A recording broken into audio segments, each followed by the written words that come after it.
जब हम आजादी के संघर्ष की बात करते हैं या देश की आजादी की बात करते हैं, पहला नाम जो हम सबको याद आता है वो है महात्मा गांधी का, जिन्हें राष्ट्रपिता भी कहा जाता है। भारत की आजादी की लड़ाई एक ऐसी घटना थी जो लंबे अरसे तक चली थी, जिसमें कई जाने माने नेताओं ने योगदान दिया था, जैसे कि सुभाष चंद्र बोस, लाल बहादुर शास्त्री, बाल गंगाधर तिलक, लाला लाजपत राय, बिपिन चंद्र पाल, रविंद्रनाथ टैगोर, भगत सिंह आदि। इन सभी नेताओं में वो बी.आर. अम्बेडकर थे, जिन्हें बाबा साहेब भी कहा जाता है। ऐसे कई किस्से हैं जब नेताओं ने एक नायक की भूमिका निभाते हुए देश को आजादी दिलवाई थी। इनमें से कई कहानियां या तो बहुत कम प्रसिद्ध हैं या लोग उनसे अवगत ही नहीं हैं। इसलिए ये नाइंसाफी होगी अगर हम किसी एक के गौरव का बखान करें और एक को भूल जाएं। जिस समय हमारा समाज जातिवाद के सख्त नियमों से कसा हुआ था, बी.आर. अम्बेडकर ने अपने संप्रदाय के लिए आवाज उठाई, जिन्हें अछूत कहा जाता था। एक निम्न वर्गीय परिवार में जन्म लेने वाले बी.आर. अम्बेडकर ने पहले अपनी शिक्षा से सभी स्तरों को नापा और फिर आजादी की लड़ाई से जुड़ गए।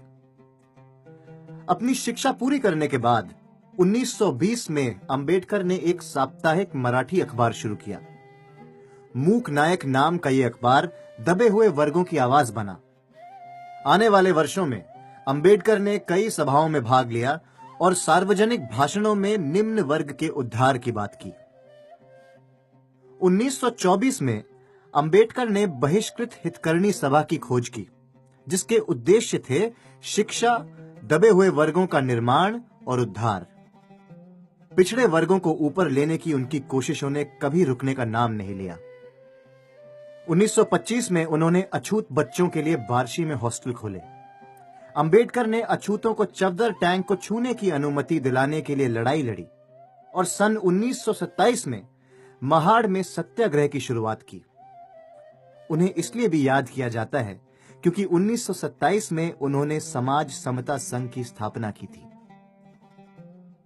एक और महत्वपूर्ण अवसर था जो 1927 में हुआ, जब बी.आर. अम्बेडकर ने सार्वजनिक रूप से मनु के उपदेशों, हिंदू सूत्र मनुस्मृति की निंदा की। उन्होंने कहा कि पारंपरिक पुस्तक जातिवाद और अछूत जैसी सामाजिक कुरीतियों को बढ़ावा देती है। इसलिए उन्होंने उस प्राचीन पुस्तक को जला दिया और 25 दिसंबर 1927 में उन्होंने अपने अनुयायियों को भी मनुस्मृति जलाने के लिए सहयोग दिया। तभी से 25 दिसंबर वार्षिक स्तर पर दलितों और अम्बेडकर के अनुयायियों द्वारा मनुस्मृति दहन दिन के तौर पर मनाया जाता है। मोंटाग चेम्सफोर्ड सुधार को शुरू करने के बाद 1928 में ब्रिटिश सरकार ने भारत के सांविधानिक सुधार की देखरेख के लिए साइमन कमीशन को भारत भेजा। भारतीय कानून कमेटी के साक्ष्य के लिए अम्बेडकर ने कदम बढ़ाया और बॉम्बे प्रेसिडेंसी कमेटी आयोग के सदस्य बन गए। 1930 में नासिक में कलाराम मंदिर में अछूतों का प्रवेश मान्य कराने के लिए अम्बेडकर ने एक सत्याग्रह की शुरुआत की। उनके सभी अनुयायी मंदिर में इकट्ठा हुए और सबने नासिक में एक बहुत बड़ा जुलूस निकाला। 1930 और 1932 के बीच में अम्बेडकर ने अछूतों को आगे करते हुए एक राउंड टेबल कॉन्फ्रेंस की। जब 1932 में महात्मा गांधी ने मौत आने तक अनशन लिया, अम्बेडकर उनसे बात करने आए। इस वार्तालाप को पूना एक्ट के नाम से जाना गया। इससे गांधी जी का अनशन पूरा हो गया और दलितों को एक अलग निर्वाचन वर्ग मिल गया, जिससे वो ब्रिटिश भारत में राज्य वैधानिक असेंबली के सदस्य का चुनाव कर सकते थे। 1935 में अम्बेडकर ने ऐतिहासिक रूपांतरण सम्मेलन की अध्यक्षता की। इस सम्मेलन में अम्बेडकर ने अपने अनुयायियों से कहा कि उन्हें हिंदू धर्म छोड़ देना चाहिए और किसी अन्य धर्म को गले लगा लेना चाहिए। उसी साल अम्बेडकर को सम्मेलन की अध्यक्षता करने लाहौर के जात पात तोड़क मंडल द्वारा न्योता दिया गया। अम्बेडकर ने जातिवाद को मिटाने के लिए अपना भाषण तैयार किया था। सम्मेलन के रद्द हो जाने पर अम्बेडकर को अपना भाषण छपवाने के लिए एक किताब प्रकाशित करवानी पड़ी, जिसका नाम था जातियों का नाश। अंबेडकर ने दलितों की स्थिति के उत्थान के लिए लगातार काम किया और इसे आगे बढ़ाने के लिए 1936 में उन्होंने बंबई विधान परिषद में एक विपक्षीय पार्टी की स्थापना की, जिसका नाम पड़ा स्वतंत्र लेबर पार्टी।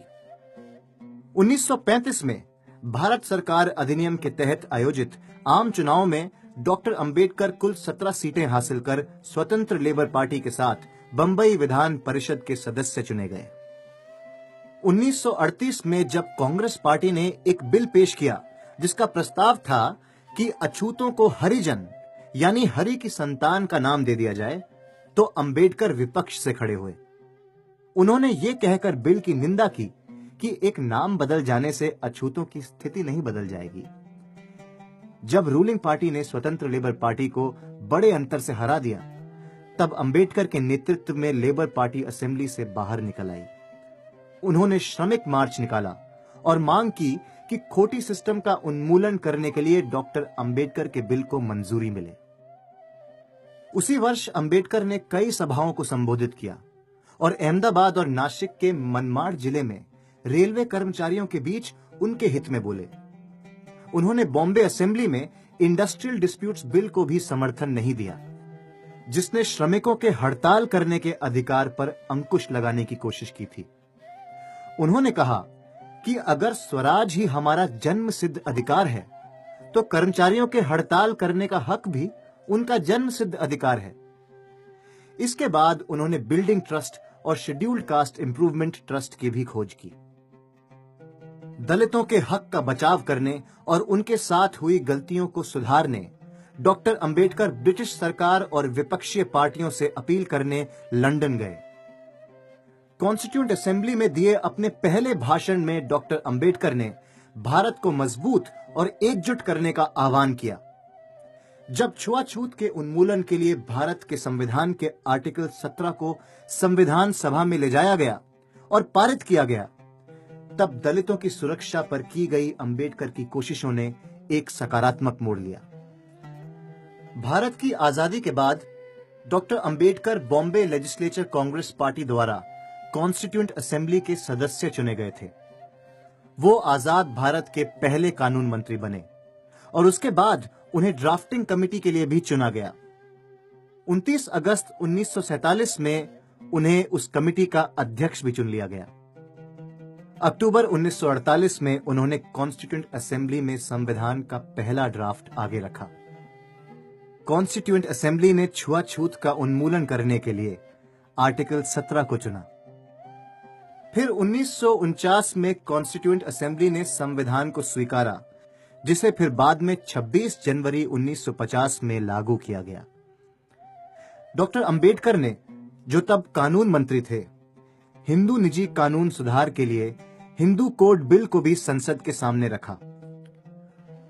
उसी वर्ष उन्होंने फाइनेंस कमीशन ऑफ इंडिया को स्थापित किया और निचले वर्ग के लोगों के इनकम टैक्स देने पर विरोध किया। उन्होंने भारत की सुव्यवस्था के लिए कुछ अपूर्व योगदान दिए। अंबेडकर ने land revenue tax, excise duty policies और लैंड रिफॉर्म में महत्वपूर्ण योगदान दिया और देश की कुल अर्थव्यवस्था में भी। आजादी के आंदोलनों और आर्थिक बढ़ोतरी में उनके योगदान के अलावा डॉक्टर अंबेडकर ने बर्थ कंट्रोल मेजर्स की भी वकालत की, जिसे बाद में सरकार ने परिवार नियोजन पॉलिसी में शामिल कर लिया। उस बड़े नेता का एक बहुत कम जाना हुआ सच ये भी है कि वो बौद्ध धर्म के अनुयायी थे। एक दलित परिवार में जन्म लेने के बावजूद अंबेडकर ने पूरे जीवन बौद्ध धर्म की पढ़ाई की।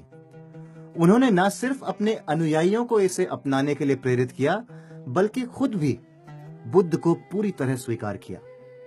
1955 में उन्होंने भारतीय बुद्ध महासभा की स्थापना की। राष्ट्रीय आंदोलनों के ज्यादातर नेताओं ने आजादी के संघर्ष और समाज के लिए महत्वपूर्ण योगदान दिए। वो ऐसे बदलाव लाए जिनकी अधिकतर कहानियां या तो ज्यादा लोग जानते नहीं हैं या उस बारे में बात नहीं करते। आज हमने ऐसे नेता के बारे में बात की जो राष्ट्र के एक बड़े नायक हैं और उनके योगदान भी उतने ही अपूर्व हैं।